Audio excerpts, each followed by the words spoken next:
Bem-vindos a mais um podcast Cidade em Movimento. Hoje temos connosco Pedro Val Moreira. O Pedro nasceu em Barcelos, trabalha em Braga, onde lidera a Autoridade Municipal de Transportes e o Centro Coordenador de Transportes da cidade. Ele licenciou-se em Engenharia e Gestão Industrial na Universidade do Minho e mais tarde orientou o percurso académico para a área da mobilidade, com um mestrado em Transportes na FIUP, no Porto, e uma especialização em Gestão de Operações de Transporte Público. Exerceu funções nesta área no município de Barcelos, antes de se mudar em 2020 para a Câmara de Braga, entidade que está envolvida, aliás, num conjunto de iniciativas de âmbito nacional e europeu no campo da mobilidade sustentável, e sobre elas também teremos a oportunidade de conversar. Pedro, bem-vindo.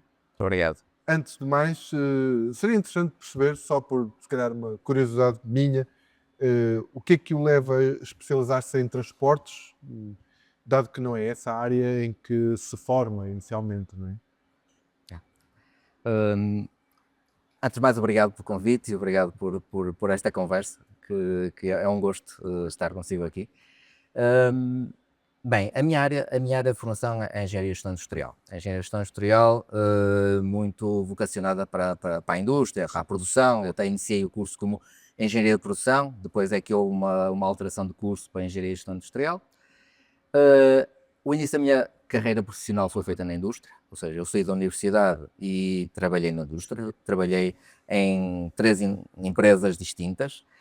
E ao longo do tempo comecei a perceber que se calhar o planeamento de produção, o chão de fábrica não era o meu mundo. E surgiu também uma oportunidade de sempre estudei fora de Barcelos, depois trabalhei aqui na zona do Porto, que foi aqui nesta zona que iniciei a minha carreira profissional. Surgiu passado a oportunidade o município de Barcelos inaugurar um centro coordenador de transportes, curiosamente. A minha ligação aos transportes começou pela inauguração de um centro coordenador de transportes. Já estava feito, já estava preparado, mas precisavam de alguém para gerir aquilo. E eu propus-me, eu candidatei-me e na altura fiquei então a gerir o Centro Coordenador de Transportes de Barcelos, Passa a ver os autocarros chegar e partir e os automóveis todos os dias. A gestão passa a ser de outro tipo de... Exatamente, é uma gestão de outro tipo e também uma percepção de que foi a primeira vez que eu acho que alguém, quando procurou alguém para os transportes ou que começou a pensar que queria alguém que analisasse dados. E eu acho que nisso, na altura, em Barcelos, foi interessante porque procuraram um perfil que não é o perfil habitual. Assim, era alguém que analisasse os dados e tentasse olhar para um centro coordenador de transportes como uma área de intercâmbio e de intermodalidade, onde as coisas acontecem, onde as pessoas mudam de modo de transporte, e procuraram um perfil em que eu encaixei. E a partir daí foi quando depois começou a nascer aquele meu gosto pelo transporte, pela mobilidade, depois pela mobilidade suave, mas sempre com uma perspectiva de um engenheiro de gestão industrial, ou seja, eu sempre fui muito direcionado para a questão dos dados, de tomar decisões com dados, etc. Para os processos também. Os processos, Okay. E pronto. Obviamente que isto foi originado porque eu percebi que para mim a indústria não ia dar. Eu e a indústria tivemos uma relação que não foi a melhor e o entusiasmo pela mobilidade depois foi em crescente. Até lá está, até depois ter também procurado especialização na área e ter aprofundado aqueles que eram os meus conhecimentos. E o que é curioso, depois passa de Barcelos para Braga, são ambos municípios desafiantes, mas com características bastante diferentes, quer dizer, quando falamos na confluência, Braga é muito mais um espaço de confluência de gente de muitos sítios, até do ponto de vista internacional, do que Exatamente. Barcelos, por exemplo. Não é? Braga eu conheço muito bem também, é um município muito desafiante em termos de transportes e mobilidade. Ouvi-o até dizer numa entrevista isso, que achava que Braga era desafiante. Mas o que é que o torna interessante é o facto, por exemplo, de ter sido muito planeado para o automóvel, Ou seja, isso é um desafio para quem trabalha a mobilidade em Braga?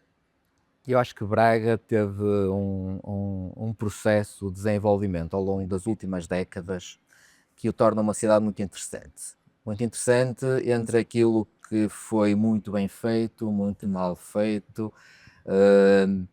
Como é que se cresceu uma cidade? Isto é um exemplo que eu penso muitas vezes, que é, quando eu era estudante, Braga era extremamente barato em termos de habitação. Era, sim, Extremamente. Mas senhor. porquê?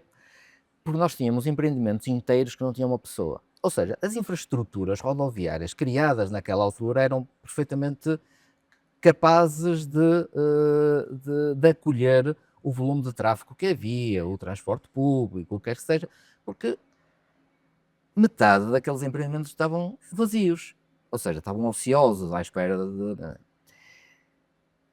Houve um período de planeamento em que se achou que aquilo estava perfeitamente bem planeado, porque a cidade fluía com muita naturalidade, mesmo em termos de trânsito, e depois criaram-se os túneis, o uso do carro era muito confortável na cidade. Toda a gente usava carro porque era extremamente confortável. Nós temos estacionamento no centro da cidade, num dos parques de estacionamento subterrâneos, em que saímos para a zona pedonal e que usufruímos da qualidade de vida de Braga de uma forma plena, trazendo o nosso carro para o centro. E como tal, no momento em que Braga começou a ocupar aquelas casas que estavam desocupadas, começou-se a perceber que a infraestrutura não ia conseguir acolher tudo. E Todos os carros, pelo todos os menos. carros, Os carros, todos essencialmente. os carros, era necessário tomar opções, era necessário criar alternativas ao carro, porque se toda a gente que ocupasse os lugares que estavam vazios e trouxesse um carro, a cidade tornava-se insustentável, incomportável, mesmo para o nosso dia-a-dia, para a nossa. E esse desafio de uma cidade é muito interessante, porque depois Braga também tem uma característica muito, muito interessante. Não é uma área metropolitana, mas a seguir às áreas metropolitanas é a única cidade portuguesa que tem uma dimensão média, que consegue comparar com várias cidades europeias, consegue ter uma dimensão que já lhe consegue aportar alguma necessidade de transporte de massas. É.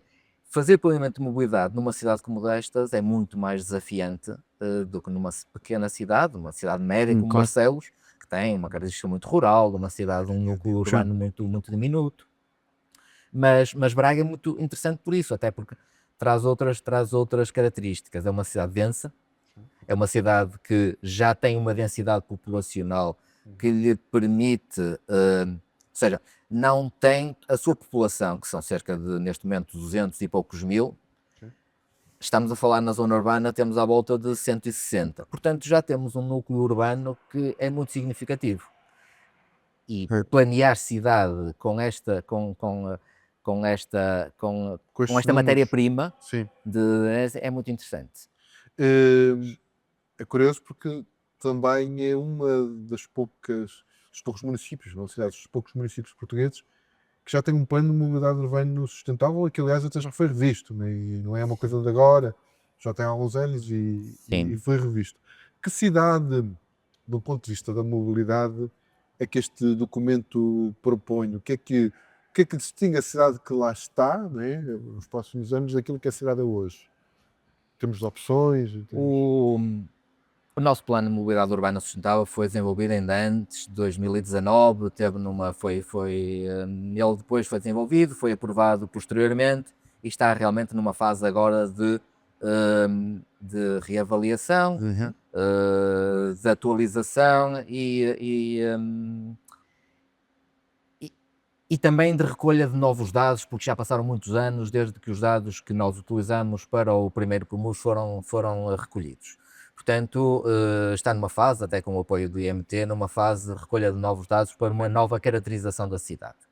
Isto na parte da caracterização. Na parte do planeamento e daquilo que se propõe para a cidade, num prazo, lá está, de um PMUS a um prazo de 10 anos, é uma cidade muito alinhada com aqueles que são os princípios da mobilidade urbana sustentável, que a famosa pirâmide invertida, o modo pedonal, os modos suaves, os modos ativos no topo da pirâmide, sendo que depois, no fundo, estará o automóvel e a opção pelo automóvel.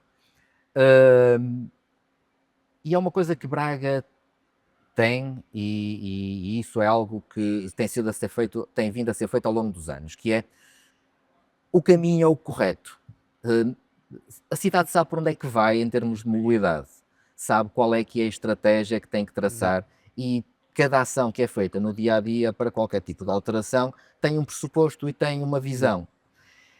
Uma cidade, e eu nisso se calhar aquelas afirmações que são um bocado desfasadas de um politicamente correto, que é, eu também não acredito numa cidade que antagoniza Sim. 80% dos utilizadores da sua cidade, por uma questão de sustentabilidade das próprias políticas públicas. As políticas públicas têm que ser desafiantes, têm que ser corajosas, não tenho dúvidas nenhumas disso, mas têm que estar alinhadas com aquilo que é o acolher as preocupações de cada cidadão.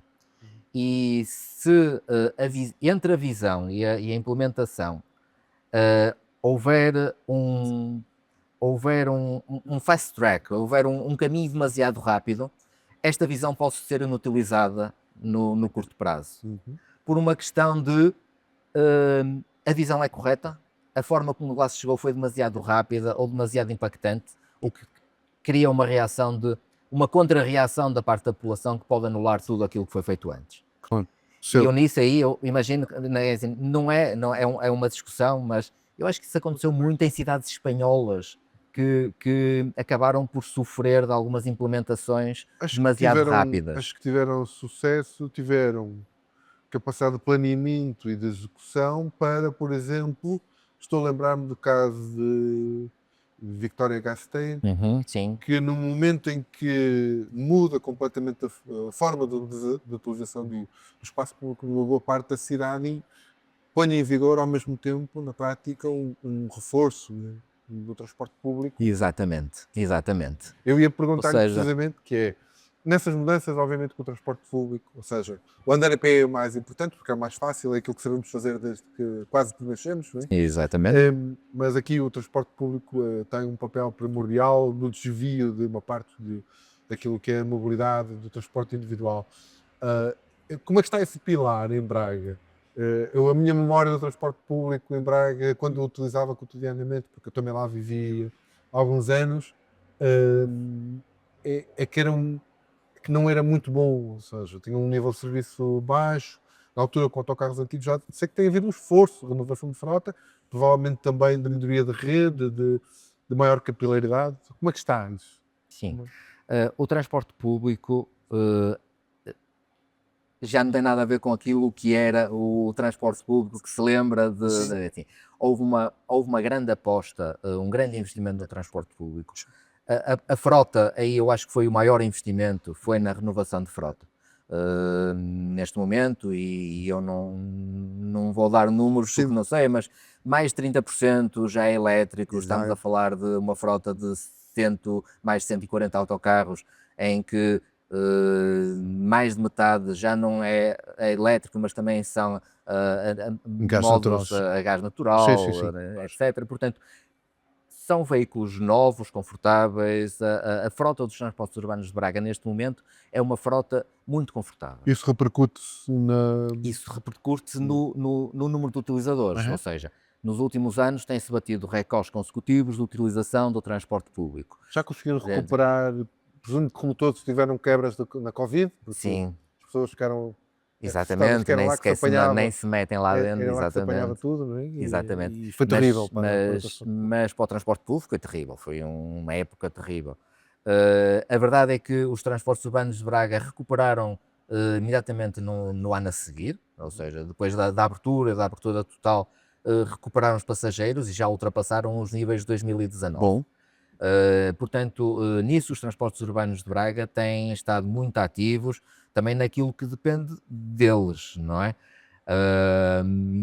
Também já se criaram linhas novas que respondem a necessidades de polos geradores e polos atratores de mobilidade ou de tráfego que foram servidas diretamente, ou seja, a rede do Setúbal é uma rede que tem 40 anos, portanto é uma empresa já com muita história.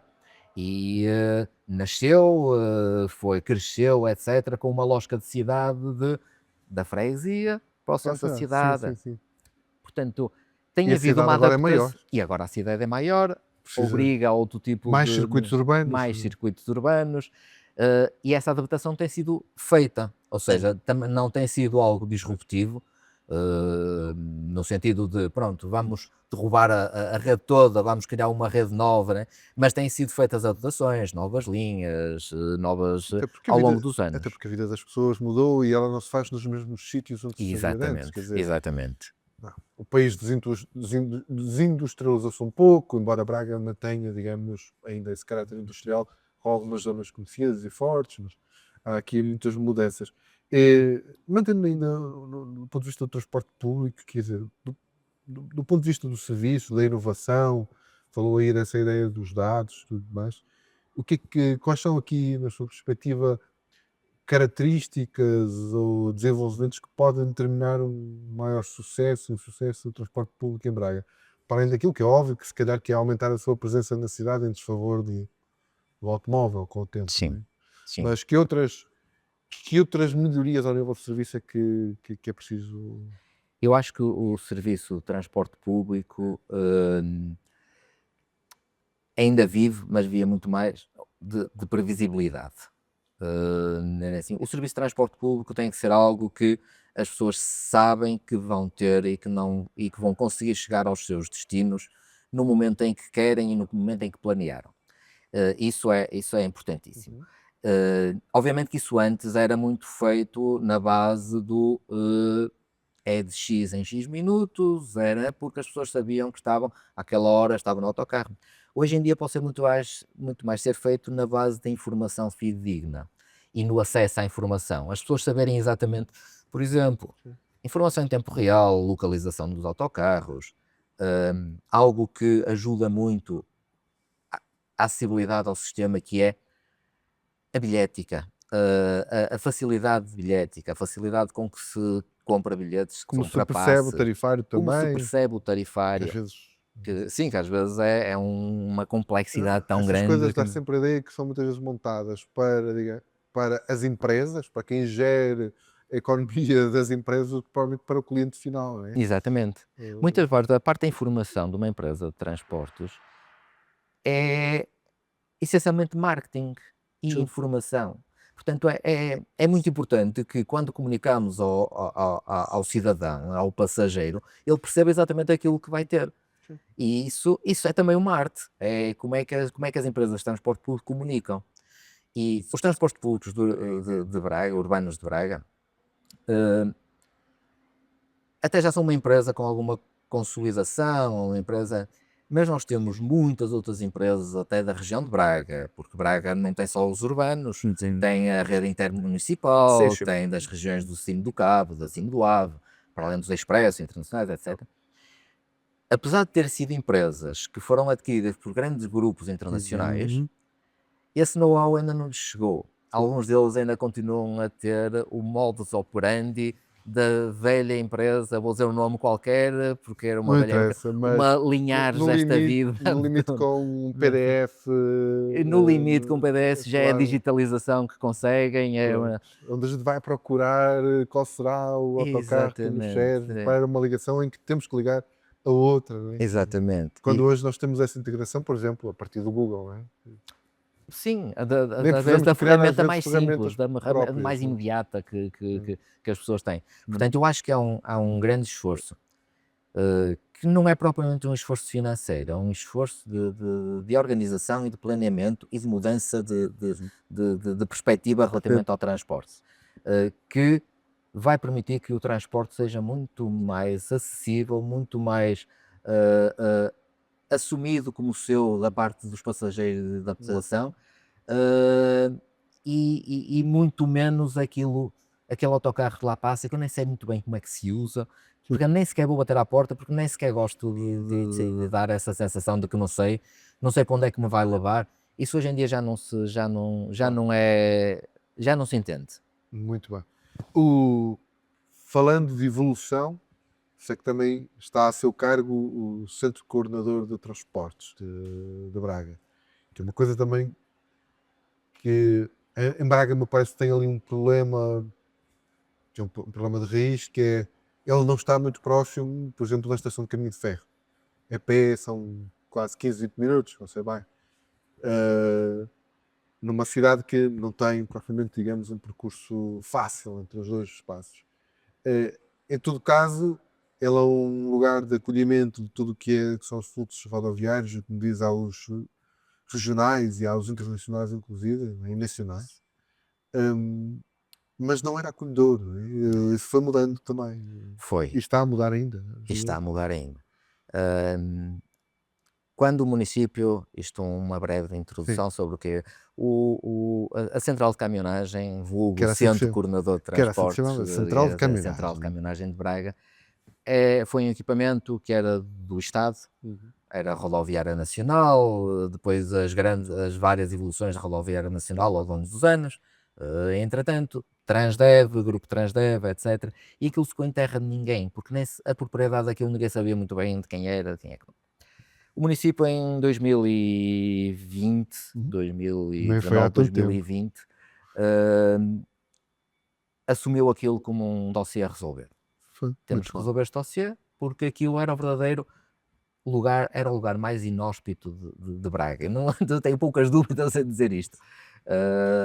A título de curiosidade, isto é muito. A título de curiosidade, eu cheguei a ter um colega, quando já estava no Centro Coordenador de Transportes, que mandou uma fotografia de que ele é de tal maneira inóspito em termos de delinquência, de droga, de prostituição, etc.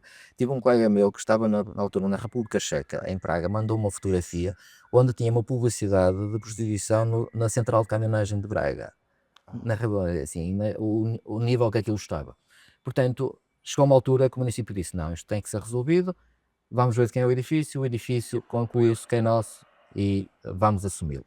E a partir dessa altura foi um trabalho gigante. Eu, como na introdução falou, sempre trabalhei em transportes, em mobilidade, etc. E aparece mais ou menos nessa altura, em Braga, não é? Sim, exatamente. E eu, nessa altura vou para lá e deparo-me com aquilo. E o meu trabalho durante meses, meu e de uma pequena equipa que entretanto foi criada, foi tornar aquele lugar menos inóspito. Ou seja, retirar de lá aquela carga de perigosidade, de sensação de insegurança, porque as pessoas não usam transporte público se no momento em que vão apanhar o transporte público tiverem medo, Sim.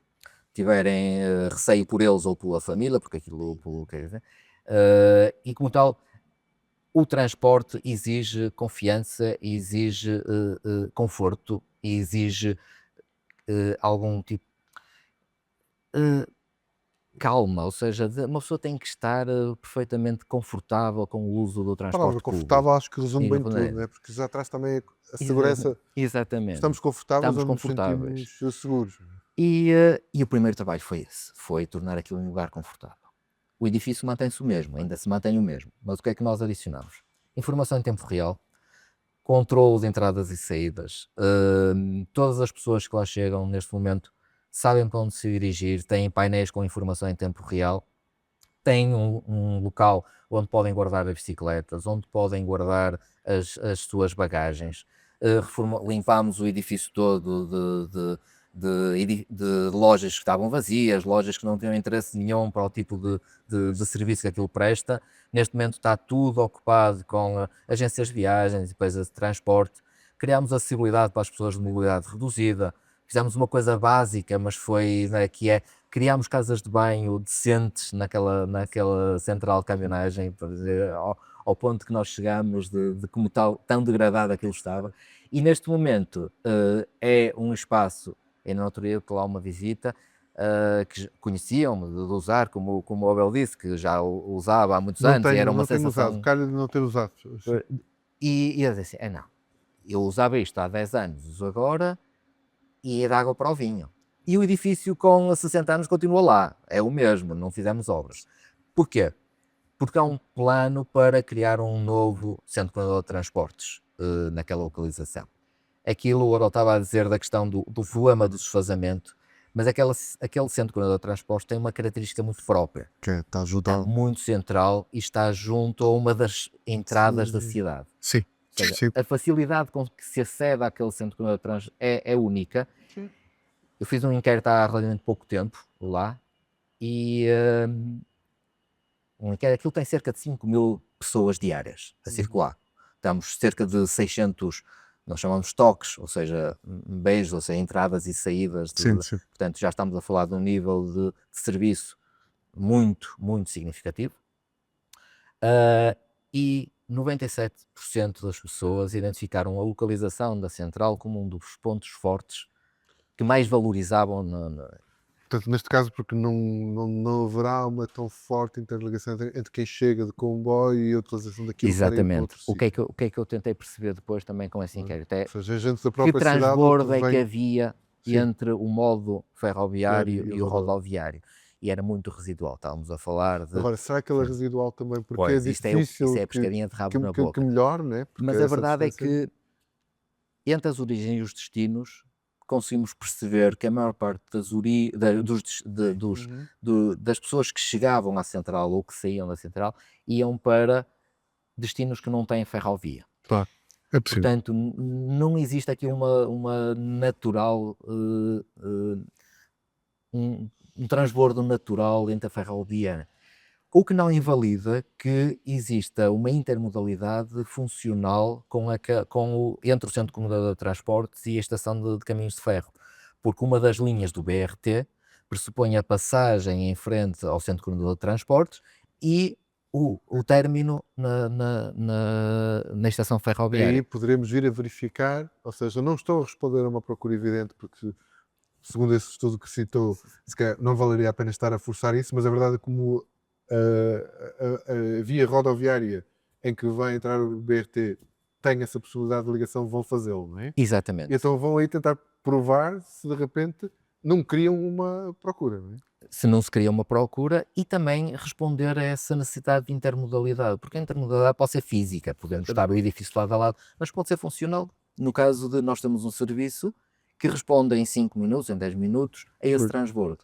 Sim, sim. E eu acho que uma solução de compromisso a esse nível pode ser muito interessante, principalmente porque as pessoas valorizam muito a localização do Sim, isso não há centro dúvida. Em coordenador. relação ao centro da cidade, não referi isso, mas nesse aspecto, quem usa apenas o modo rodoviário, chegar ali e estar praticamente no É centro muito é confortável. incrível, não é?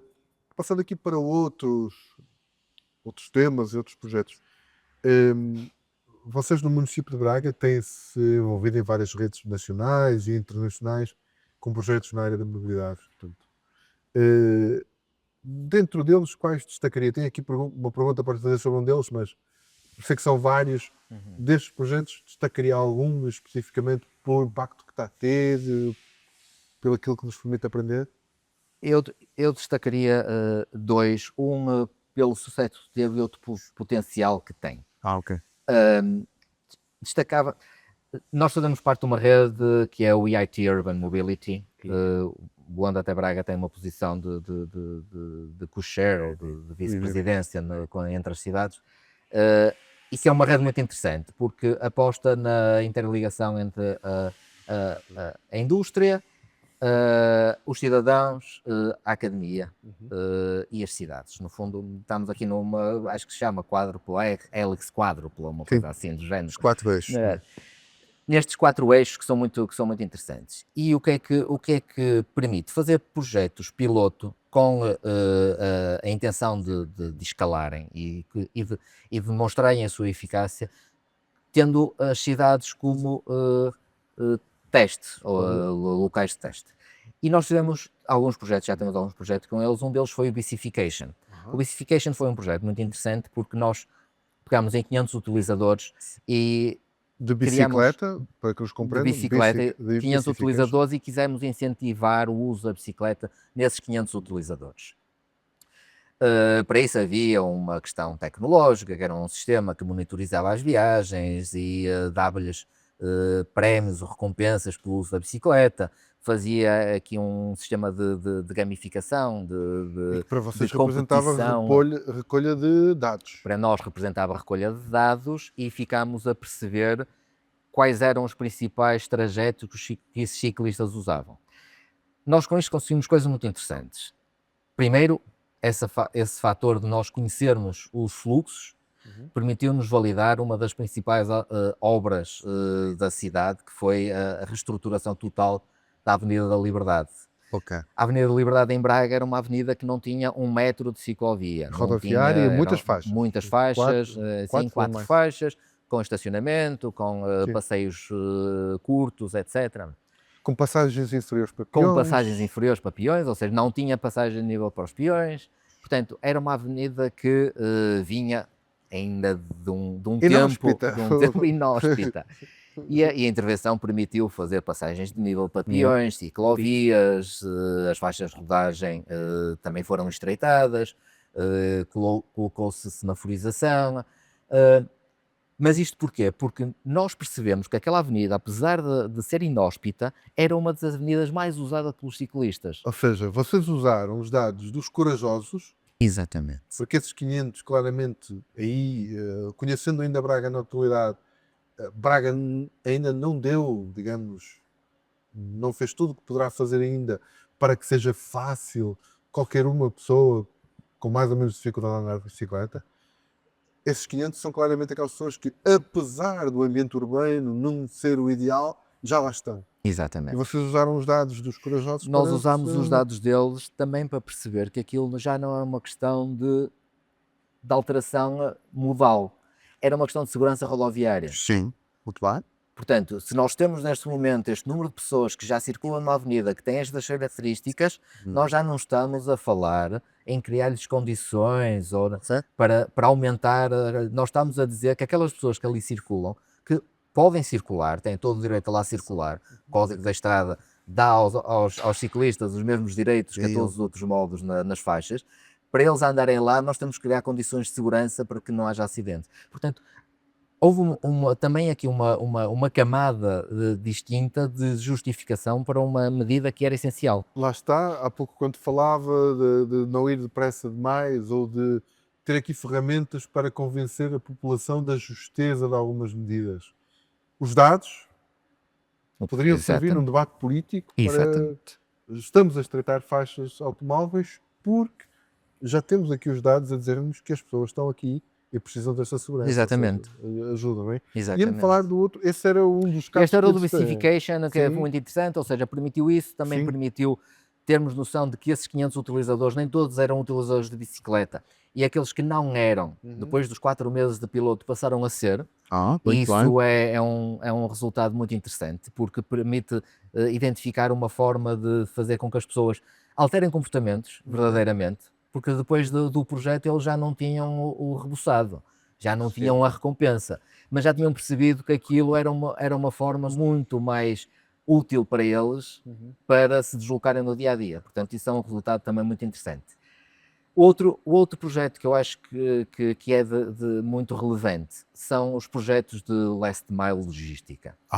Nós temos neste Também muito momento relevante. que olhar para as cidades e temos que olhar para um setor da mobilidade que está a ser, neste momento, não é desvalorizado, mas pelo menos não está a ser olhado com a importância que tem. Até face à explosão que teve, não é? Faz a explosão que teve e face ao peso que também tem nas deslocações diárias. Sim, sim, Ou seja, mais 30% dos movimentos diários de uma cidade são por razões logísticas, Sim, são sim. para transporte de mercadorias. Claro. E as cidades focaram-se muito e bem no transporte de passageiros, até porque é mais fácil controlar. Temos empresas públicas de transporte de passageiros, nós temos empresas públicas de...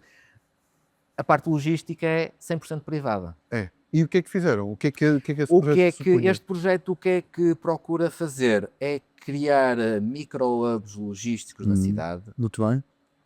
digitalizar, ou seja, fazer um digital twin, o que quer que este termo queira dizer, Sim, mas da logística na cidade, perceber quais é que são os locais onde há mais zonas, cargas e descargas, mais necessidades, cargas e descargas, e depois também perceber onde é que se poderiam fazer eventualmente rebatimentos para trocar os grandes veículos por veículos vai ser, cargo bikes, veículos puxados à ou mão, motas elétricas motas mais elétricas pequenas. mais pequenas, e fazer isto junto com a indústria. Ou seja, fazer isto, ou seja, assim, os dados estão aqui, ou seja, nós temos uma fotografia, uma Esse radiografia. piloto já aconteceu? Já Este existe piloto neste o momento hub? está na fase de recolha de Ah, dados, ok, ok, ok. E já e sabem onde é que vão esperamos. ser quantos, vamos chamar-lhe aqui hubs, no fundo são espaços São onde armazéns de centralizam para rebater rebatimento, para pessoas que exatamente. não sejam do meio perceberem que já têm que é mais que uma Nós localização. neste momento temos uma localização piloto, que Ok, também é pronto. o Centro Coordenador de Transportes, porque nós tínhamos um grande armazém do CTT lá, Ah, ok. que era usado para as mercadorias, Parece óbvio, não que é? é Quer óbvio, dizer, está no porque centro, está também perto está de um eixo do rodoviário, eixo portanto, rodoviário, está perto da zona pedonal. E, por exemplo, retirar carros da zona pedonal é logo por si um ganho óbvio, quando que diz é, tirar carros, porque a zona pedonal, podemos dizer às pessoas que ela não é exatamente pedonal, é uma zona de coexistência, porque é possível levar lá a é, logística é possível do em comércio determinados todo que lá horários, está, não é? exatamente. Ou seja, aquilo é uma zona pedonal que tem acessos por horários ao longo do Pois. dia. Portanto, é possível lá chegar com a logística e nós queremos dar incentivos positivos, ou seja, continuam a chegar lá com a logística naquelas janelas horárias, Uhum. onde podem chegar lá carros, veículos maiores, porque há Sim, lá claro. lojas que nunca, Mas se calhar, nunca vão passar para a cargo bike. mas Não se vai. calhar vão-lhes dar flexibilidade àquelas que podem receber uma Exatamente. encomenda à meia da tarde. Exatamente. Estas lógicas agora do já em 24 horas, é o próprio Na hora dia. seguinte, quer dizer, aquela coisa do eu encomendo agora, eu quero daqui a 5 horas ter E isso isso. também vai ter E alguma possibilidade de funcionar ao contrário, ou seja, da desse logística comércio inversa, sim, poder vender online para a própria sim, cidade ou para o exatamente. território urbano, nem venha cá, que Nem a venha cá gente porque nós temos envia-lhe aqui a cargo bike, entregamos, deixa no hub e depois aquilo é expedido para assim. muito bem, é Portanto, interessante. estes dois Está na fase projetos de recolha de dados, está não na é? fase de recolha de dados. Eu voltando ao Bicification, queria perceber uma coisa. Disse há pouco que ganharam utilizadores, apesar de deixarem de ter reforçado. Mas este é um debate que está a acontecer em muitos países, alguns já o estabeleceram assim. Pergunto-lhe a opinião mais de quem está tecnicamente envolvido nisto. Nós temos ambições, como sabe, do ponto de vista nacional, nos nossos planos de mobilidade, nos nossos planos nacionais de mobilidade, portanto, ativa, não é? De atingir valores, por exemplo, de 7% das deslocações de bicicleta até 2030. Mas vemos as coisas andando devagar. Acha que é possível fazer isso sem, por exemplo, tornar mais permanentes esse tipo de incentivos, nesta fase em que queremos ajudar as pessoas a transferir-se para outros modos? E eu acho que este projeto mostrou exatamente isso. Eu acredito pouco num projeto de remuneração do uso de bicicleta para sempre. Uhum, Ou seja, eu acho que há projetos de incentivo à alteração de comportamentos. uhum. O que este projeto mostrou é que em 6 meses, em 4 meses, houve alterações de comportamentos. O que se deve fazer é ir adicionando projetos deste género para ir ganhando adeptos, porque depois é natural que a pessoa perceba, depois do uso continuado. Isto não sei se é verdade ou se é mentira, mas há estudos que dizem que quando para mudar um comportamento, nós temos que o manter, esse novo comportamento, pelo menos durante 3 meses, para depois o assimilar e o torná-lo É nosso, fisicamente, não e é? até, exatamente, fisicamente e depois. E eu acho que parte um bocado por aí. Estes incentivos podem ser incentivos pontuais, ainda que os outros incentivos possam ser permanentes. Por exemplo, o que acontece em Bruxelas ou na Bélgica, Bélgica por exemplo, tem que dá incentivos. Eu há quando. incentivos fiscais, ou seja, no fim Incentivos do fiscais, ano a gente tem exatamente. um abatimento, acho que é um abatimento. Em vez de fazer abatimentos fiscais ao carro da empresa que é atribuído ao trabalhador, é ao passe ou Sim, é sim, sim, a utilização da bicicleta, ao sim. utilizador da bicicleta, à aquisição da bicicleta, ou o que quer que seja, mas há incentivos desses que podem ser estudados, Sim, até fiscalmente. sim. É uma lógica diferente do Bicification. Aqui era uma questão de gamificação, Mas o de Bicification tinha uma competição. coisa muito curiosa e interessante, que é os prémios também beneficiavam a economia local, a Exatamente. proximidade. Da Não proximidade, que estamos aqui era. numa conversa de urbanistas, a nossa conversa é mais sobre transportes, mas quer dizer, isto é tudo um meio para Isso é melhorar a vida da cidade e a economia local também. quer exatamente. dizer, O que foi interessante nisso é que os próprios comerciantes, depois do Bicification foi um projeto piloto, mas é um projeto que se pretende que tenha algum tipo de continuidade, foram os primeiros a dizer: "Pá, eu quero estar presente, eu quero ser parceiro." Passeios. Eh, e eram esses comércios locais que depois tinham as pessoas que andavam de bicicleta e depois tinham 30 € ao final do mês, que iam lá. Há um caso muito curioso que era um restaurante de takeaway, que eram os Temperos da Gracinda, que passava um tempo, tinha filas à porta porque as pessoas gostavam dos temperos da Gracinda, tinham aqueles valos e, portanto, iam lá buscar comida ao final do dia com os valos do Bicification. Sim. E essa dinâmica local é também muito interessante e também fez com que o projeto fosse não só um projeto de dados, não só um projeto de mobilidade, mas também fosse uma experiência social. Assim, de Isso foi cidade, muito de fazer cidade, de não é? fazer cidade. Com isto, há aqui uma dificuldade que eu acho que cheguei a discutir aqui neste mesmo local com outro dos nossos convidados, com outra no caso, que é, quando temos veículos é fácil introduzir este tipo de projetos com algum hardware para medir a informação, para ver como corre, recolher os dados. Com os peões tem sido mais difícil fazer isso, ou seja, nós também precisamos de convencer mais pessoas a andar a pé. Qual é o papel que fica para os peões, não é? Porque às vezes é mais difícil estar a medir ou perceber se o comportamento deles é um comportamento que de facto é valioso para a cidade ou não é. Eu acho que, assim, há uma frase na mobilidade que diz, e da Walk 21, que todos somos peões, não é? Todos nós somos peões Para chegar a um no nosso, autocarro, para chegar ao autocarro, até o carro, descer as exatamente, escadas até à garagem. exatamente, somos sempre peões.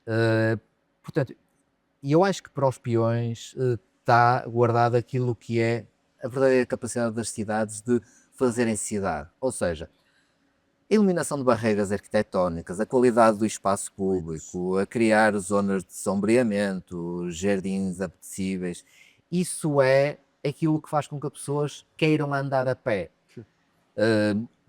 Ainda que se possam criar incentivos, etc., eu acho que a pessoa, tanto quanto possível, quer andar a pé. Se o espaço público for agradável, for iluminado, for aprazível, tiver uma temperatura agradável, Que é uma questão que em Braga é muito relevante. que em O Braga é muito verão é sempre relevante. uma coisa complicada. Assim, não é? portanto, o peão na pirâmide da mobilidade está em primeiro lugar, não é porque se diga, és o mais importante. Não, é que se nós fizermos as coisas para o peão, a cidade está a ser feita. Sim. As coisas acabam por E acaba por ser, na verdade, se acontecer calhar também mais universal. Não é? Quando mais falamos no universal. peão, nós somos quase exclusivamente peões até ao momento em que conseguimos ter autonomia de decidir por nós próprios o que fazer, não é? Senão temos sempre que ser transportados por alguém, pelos pais, ou pelos filhos, não é? Ou seja, é aquilo que autonomiza todas as gerações e todos os estratos sociais. Exatamente, Então, exatamente. também. E- Relativamente aos dados, é também uma área que nós queremos neste momento, porque já é neste momento possível, através de videoanalítica, através de nós termos alguma noção de comportamentos dos peões. E é um projeto que estamos neste momento a trabalhar, principalmente na zona pedonal, tentar perceber de onde as pessoas vêm, por onde se deslocam, quais é que são os fluxos e tentar perceber o porquê, até associado à parte comercial, até dos bairros digitais, do BRE, perceber, porque o peão também tem muito interesse económico, não é? Em zonas pedonais, como Braga tem uma grande zona pedonal, a forma como eles se deslocam tem muito a ver com o atrativo da cidade. Ou seja, para onde é que eles vão? Vão para ali porquê? São razões de alguma loja, algum museu, posto de turismo. Portanto, este estudo dos peões é muito interessante, não só para a mobilidade, mas também em termos do funcionamento da cidade. E, portanto, eu acho que os peões nunca serão postos numa segunda linha quando estamos a tratar de mobilidade, de transportes ou de fazer cidade. Muito bem, muito bem. E, na verdade, terminamos daqui, respondemos aqui a um conjunto de questões muito interessantes e fazemos uma reflexão de uma cidade que, como diz, é de facto desafiante, porque está agora a tentar resolver, no fundo, problemas que são já históricos, embora históricos de um tempo próximo, de um tempo que ainda reconhecemos, não é? Eu Sim, queria é. agradecer, Pedro, pela participação e desejar toda a sorte Obrigado. nesse trabalho. E assim que, que nos vê ou que nos escuta, dizer dizer-lhe também que, para além deste, todos os restantes episódios deste Cidade em Movimento estão disponíveis, como habitualmente, ou no site da STCP ou nos serviços de streaming habituais. Acompanhe-nos.